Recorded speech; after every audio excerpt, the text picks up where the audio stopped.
Kita ke sorotan lain, saudara. Dua anak kakak beradik di Polewali Mandar, Sulawesi Barat menderita tulang rapuh. Demi untuk perawatan kedua anaknya, sang orang tua bahkan harus menjual rumah peninggalan keluarga. Namun, meski uang dari hasil penjualan rumah telah habis, kedua anaknya tak kunjung sembuh.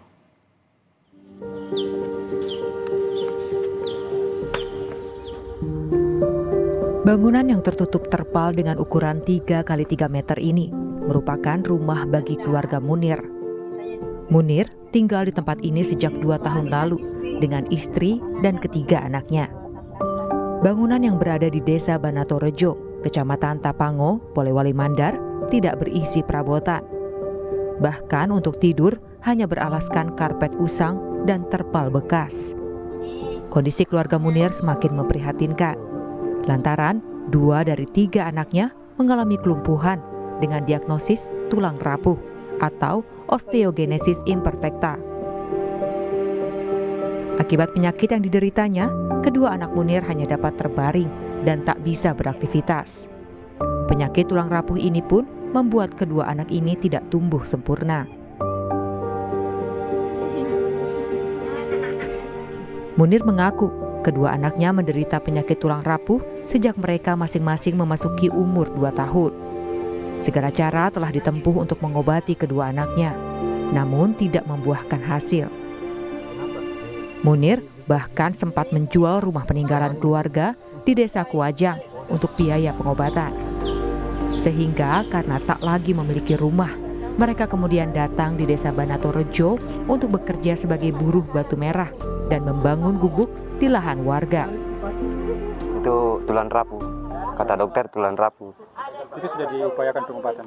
Ya sudah, tapi tidak mencukupi untuk ini, terpaksa di stop lah. Apa yang tidak mencukupi? Termasuk dananya gitu tuh.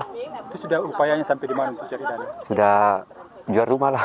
Jual rumah? Iya. Itu rumah di mana dijual? Di Kuajang, Lemo.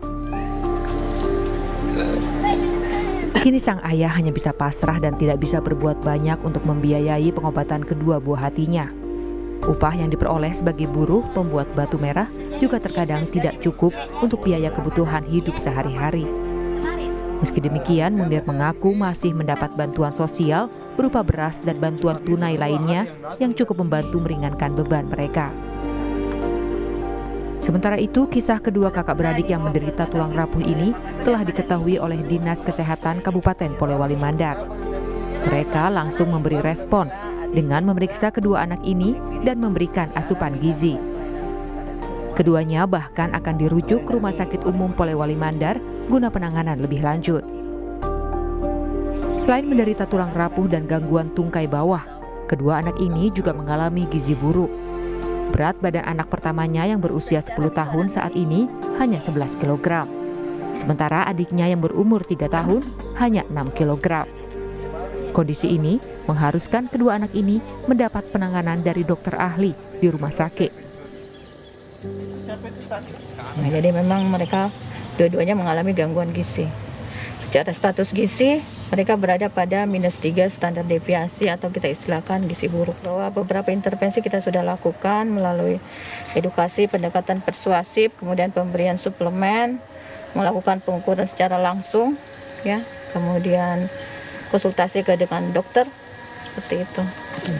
Jadi akan ditangani? Ya, jadi menunggu hasil dari pemeriksaan dokter lebih lanjut. Selain memberikan bantuan pengobatan terhadap kedua anak yang menderita tulang rapuh, pemerintah melalui Kementerian Sosial juga akan segera memberikan bantuan gerobak bakso untuk modal kemandirian dan membantu perekonomian keluarga. Edwin Arwan Pitu, Kompas TV, Polewali Mandar, Sulawesi Barat.